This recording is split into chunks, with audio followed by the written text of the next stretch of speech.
Wonderful, thank you. Good afternoon, everyone. My name is Fatma Ghailan, and I oversee the Adult Learner Program at Queens Public Library.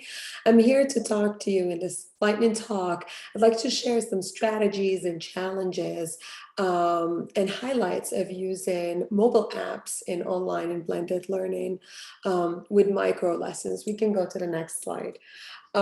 So we're looking at integrating these apps in career pathways programs. But what we need to keep in mind, since there was a question about the levels, we're always looking at improving the skills in language proficiency first, and then transitioning into the contextualize. So in Queens Public Library, the English language learner population we serve reflects the fact that Queensborough is the most populous and diverse county in the United States. And we look at how this impacts the different stages of implementation, such as account creation, onboarding, continued engagement. And I like that we're doing this at Queens Library because it gives everyone an idea of how things are different depending on population, age group, nationality, first language, etc. So we get a chance to experiment with a diverse group of students and participants. We consider how to use mobile apps to boost levels of general digital literacy. This is a critical skill today. And one thing for those of you who have WIOA grants, Workforce Innovation, there's always that digital literacy portion that we were supplementing on the side. Now it became an integral part of our everyday classes since we're offering them online or in a blended model. The only way to teach our students is if they are proficient and they take time to learn how to use the apps, Google Classroom, Sheets, etc. As Tad mentioned, the transition does not definitely take a long time. Does not definitely take a long time. It does take a while. For him, it was 3 years. We were lucky to start, integrating technology and using Voxy about 2 years before the pandemic hit. So starting that with a few teachers gave us a little bit of a boost. So we were able to jump in right away, but it does take a long time to integrate, not only for the students, but also for the staff. So I'm saying that, adapting and adopting takes a while. So be patient with yourselves and with your teams, with your teachers. So looking at the slide, I want to quickly share some of the strategies, some of the things that we've learned. We found out that when teachers are really enthusiastic about the app or about the content that they're sharing, that the students are as well. So if we make sure that we train the instructors on the platforms they're using, we train them on the technology, they're comfortable, the students sense that.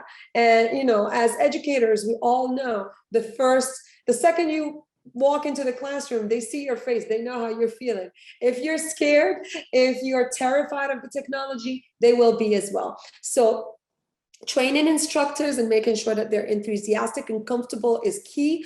Also a gradual introduction of the platform, dedicating time to onboarding and regular check-ins with the students. I mean, the only way to know if they know how to use it, if they're comfortable, is to make sure that we're checking on their progress, we're making announcements of top users, for example, and exciting them. We've also done a lot with share out sessions where students come in and share what they like about whatever app we're using or whatever program, whatever highlight from a class.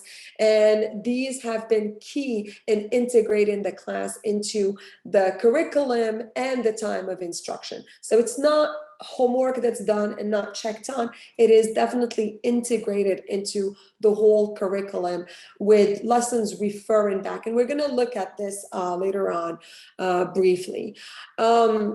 Some of the challenges, again, there is the digital divide. There are people who are sharing email addresses with family members. They don't know what their password is. You try to integrate an app and you're like, oh, you have to sign in and go find your password. So troubleshooting for that, creating accounts and passwords for them, doing a little bit of hand-holding, whether it is with one-on-one sessions or with detailed videos or emails that are sent out ahead of time. We also look at what computers or devices they're using. Is it on a phone, on an iPad? Because it changes. What they see is different, whether it's on the web or in the app. So looking at that and doing a little bit of guidance. There is Wi-Fi connectivity. That's a challenge. So are they able to download things when they are visiting you on site and then taking it home to work on it because they won't be able to access it? And then there is the intrinsic and extrinsic motivations. What I usually like about teaching adults and working with adults is that usually they are intrinsically motivated. Like nobody is necessarily making them come.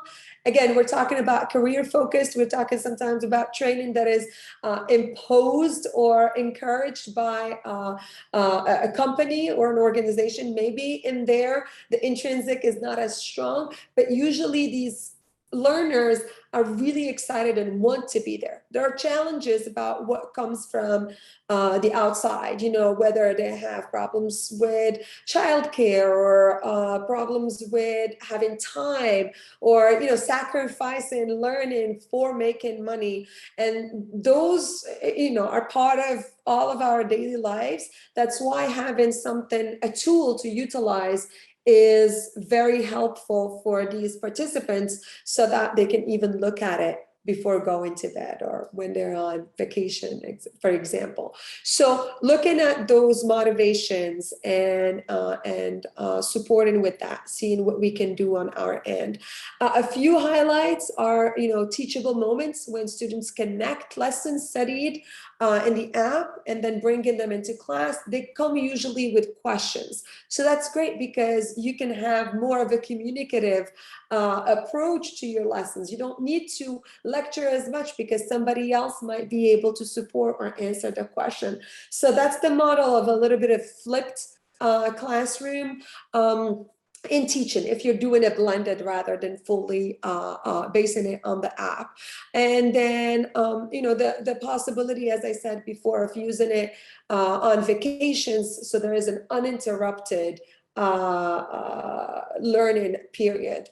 And then with this break that we had with the pandemic, it was really good to have mini lessons shared with students. And I'll in the next slide you will see that we have a few ideas here of things that we've done with students to introduce the app, but also to send in work or to provide opportunities for learning for students while guided by an instructor. So in here you see they can practice typing or texting to be able to engage with the app, creating email address. So all of these are things that we have done to make sure that the digital literacy portion is covered.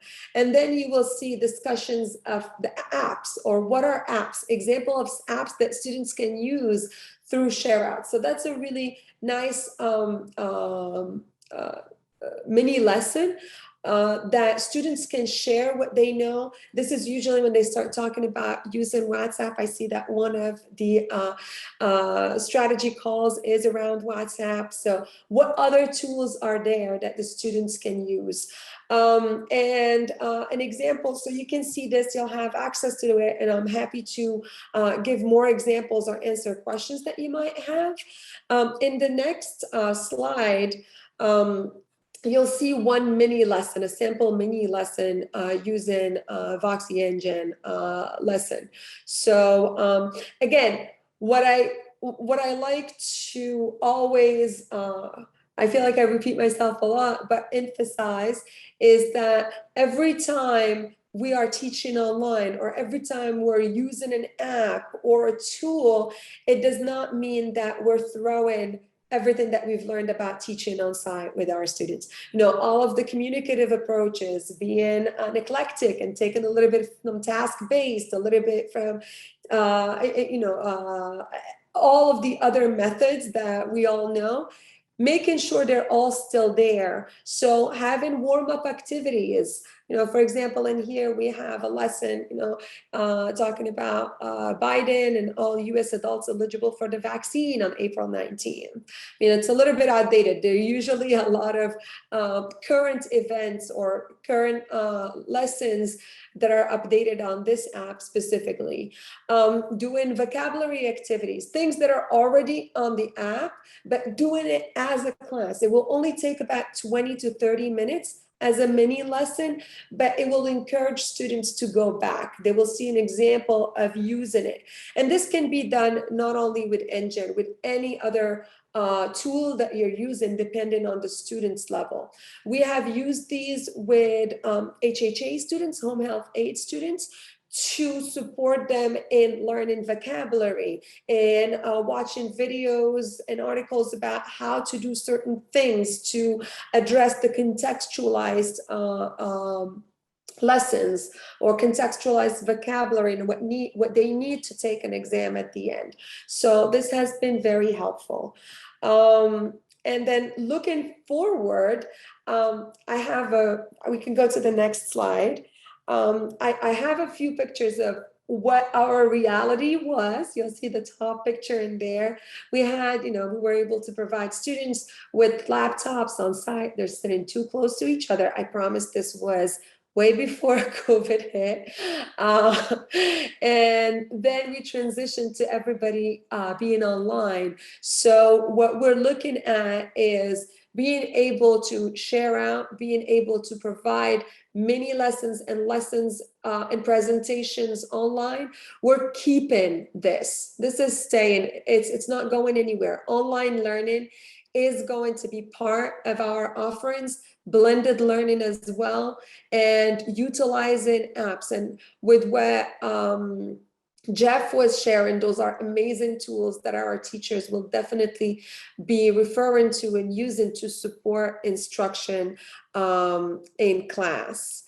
And yeah, we're gonna keep the trials. We're always happy to share our learnings.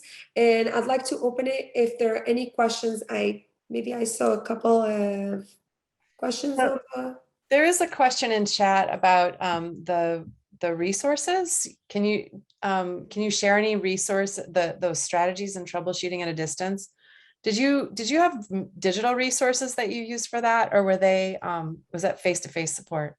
Yeah, so we did different things. So we did calls, we used the phone and we called people. We did FaceTime or WhatsApp calls. So those were the one-on-one for people who really struggled. And then we created a few videos and documents where we had screenshots on steps to share with our students. And I'm happy to get links later on to share with the group when you send out the video recording. One thing also is I know that World Ed has curated a lot of resources.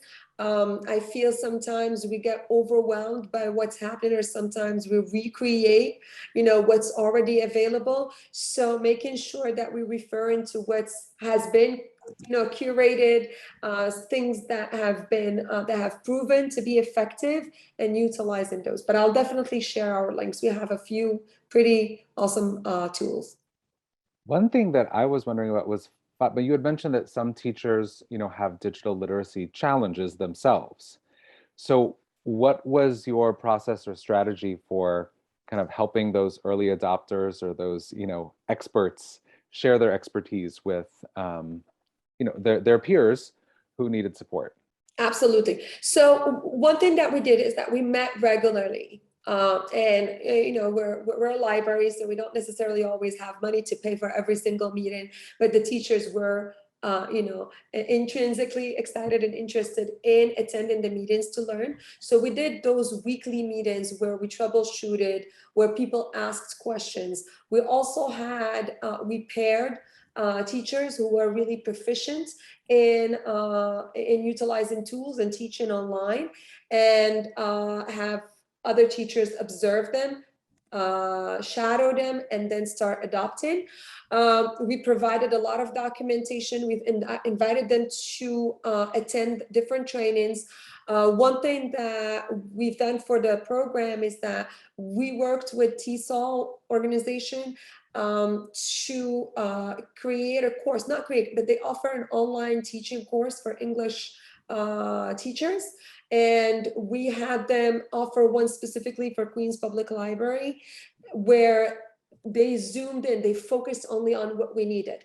Whenever you go to trainings or programs, usually you learn about everything, all of the LMSs, all of the tools, so what I did is that I made sure that we only looked at Google Classroom because that's the tool we utilized.